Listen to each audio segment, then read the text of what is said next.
یا ایھا الذین آمنوا، اے ایمان والو، شہادت بینکم اذا حضر احدکم الموت، گواہی ہونا چاہیے تمہاری آپس کے جب تم میں سے کسی کو موت آنے لگے، حین الوصیت، وصیت کے وقت، اثنان ذوی عدل منکم، دو انصاف والے تم میں سے۔ بات سنو، پہلے قصہ سن لو۔ ان آیات کی شان نزول یہ ہے کہ ایک شخص بدیل نام کا جو مسلمان تھا، دو شخصوں تمیم و عدی کے ساتھ جو نصرانی تھے، ملک شام بغرض تجارت چلے گئے۔ شام پہنچ کر بدیل بیمار ہو گیا، اس نے اپنے مال کی فہرست لکھ کر اسباب میں رکھ دی اور اپنے دونوں ساتھیوں کو اطلاع نہ کی۔ مرض جب بڑھ گیا تو اس کے دونوں نصرانی رفقا کو وصیت کی کہ کل سامان میرے وارثوں کو پہنچا دے۔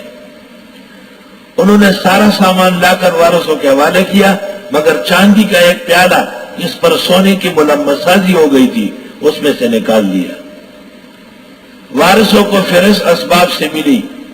انہوں نے اوصیاء سے پوچھا کہ میت نے کچھ مال فروخت کیا تھا یا کچھ زیادہ بیمار ہو گیا کہ معالجہ کی ضرورت میں خرچہ بڑھ گیا؟ دونوں نے جواب نفی میں دیا۔ آخر معاملہ نبی اکرم صلی اللہ علیہ وسلم کی عدالت میں پیش ہوا۔ چونکہ وارثوں کے پاس گواہ نہ تھے، ان دونوں نصرانیوں نے قسم لی کہ ہم نے میت کے اعمال میں کسی طرح خیانت نہ کی، کوئی چیز اس کی چھپائی۔ آخر قسم پر فیصلہ ان کے حق میں کر دیا گیا۔ کچھ مدت کے بعد پتہ چلا کہ وہ پیالہ ان دونوں نے مکہ میں ایک زرگر کے ہاں فروخت کیا ہے اور اس سے 1000 درہم لیے۔ جب سوال ہوا تو کہنے لگے ہم نے میت سے خرید لیا تھا، چونکہ خریداری کے گواہ موجود نہ تھے، اس لیے ہم نے پہلے اس کا ذکر نہیں کیا، مبادا ہماری تکذیب ہو جائے۔ میت کے وارثوں نے پھر نبی کریم صلی اللہ علیہ وسلم کی خدمت میں مرافعہ کیا۔ مرافعہ مانا دوبارہ اپیل کرنا۔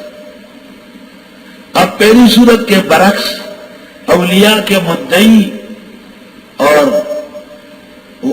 یہ جو اوصیاء ہے نا، دو آدمی جنہوں نے پیالے چوری کیے، یہ مدعی ہے اور وارث منکر ہے۔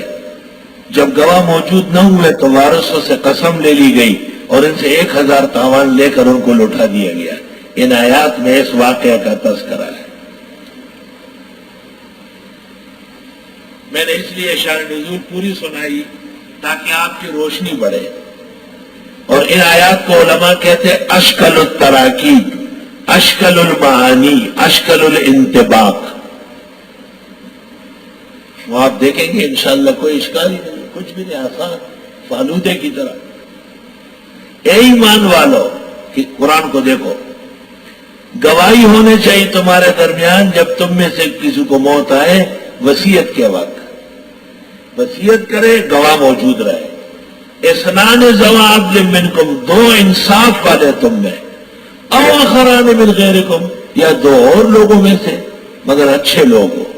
ان انتم ضربتم فی الارض، جب تم سفر کرو ملکوں میں، فاصابتکم مصیبت الموت، اور پہنچنے لگے تم کو موت کا صدمہ، تحبسونہما من بعد الصلاۃ، ان دو گواہوں کو روک لو نماز کے بعد۔ علماء کہتے نماز عصر موضوع ہے۔ فیقسمان باللہ، وہ قسم کھائے اللہ کی، ان تب تم اگر تمہیں شک ہے، لا نشتری بھی ثمنا قلیلا، ہم اس کے بدلے میں قیمت تھوڑی بھی نہیں لیں گے کوئی پیسہ، ولو کان ذا قربی، اگرچہ رشتہ دار ہو۔ ان سے قسم لے باقاعدہ کہ پورا مال پہنچانا ہے، پوری وصیت دے کرنی ہے۔ ولا نکتم شہادت اللہ، ہم چھپائیں گے نہیں خدا کی گواہی، انا اذا لمن الآثمین، کیونکہ ہم اس وقت گناہگاروں میں سے ہو جائیں گے۔ فإن عثر، اگر پتہ چلا، علی اس بات کا، انہما، کہ ان دونوں گواہوں نے استحق کا اسما، دبایا ہے حق گناہ کر کے، جیسے انہوں نے پیالہ دبایا۔ فآخران یقومان مقامہما، پس دو آدمی اور کھڑے ہو جائے ان کی جگہ، من الذین، ان لوگوں میں سے، استحق علیہم العلیان، جن پر من الذین ان لوگوں میں سے استحق علیہم الاولیان کہ حق ثابت ہو چکا ہے ان پر دو اگلوں کی وجہ سے. ما جعل اللہ من بحیرہ نہیں بنایا اللہ نے بحیرے کو ولا صاحبہ کو ولا وسیلہ کو ولا حام کو. یہ چار نظریں تھی ان کی. بخاری شریف میں سعید ابن مسیب کہتے ہیں کہ بحیرہ اس جانور کو کہتے تھے جس کا دودھ بتوں کے نام کر دیتے تھے، جس کا دودھ سوائے بتوں کے کوئی نہ نکالے، بتوں کے نام ہوگا. صاحبہ اس جانور کو کہتے تھے جو بتوں کے نام پر ہوتا تھا.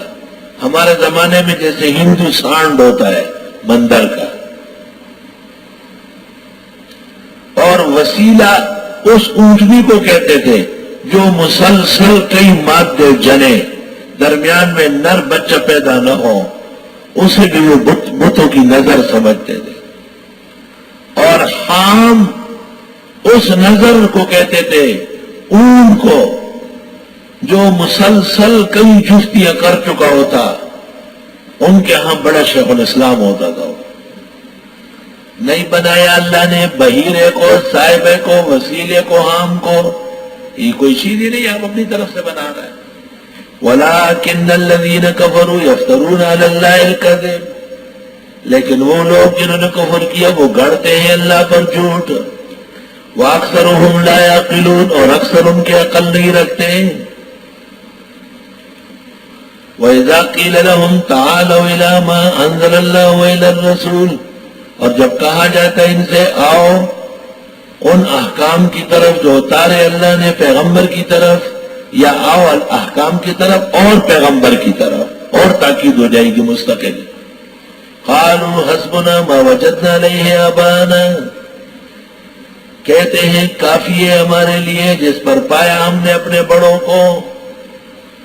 اولو کان آباؤہم لا یعلمون شیئا اگرچہ تھے ان کے بڑے کہ جانتے نہیں تھے کچھ بھی، ولا یہتدون نہ ہدایت پر تھے. ایسے بڑوں کی تقلید ناجائز ہے جن کا علم نہ ہو، ہدایت نہ ہو. یعنی مشرک اور بدعتی بزرگ نہیں ہو سکتے.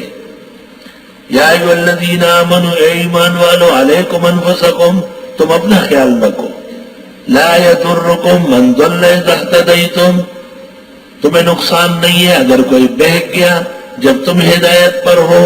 روح المانی میں ہے کہ ابو بکر صدیق سے لوگوں نے پوچھا تھا کہ ہم ہدایت پر ہیں، لوگ گمراہ ہیں، ہمیں نقصان نہیں ہے.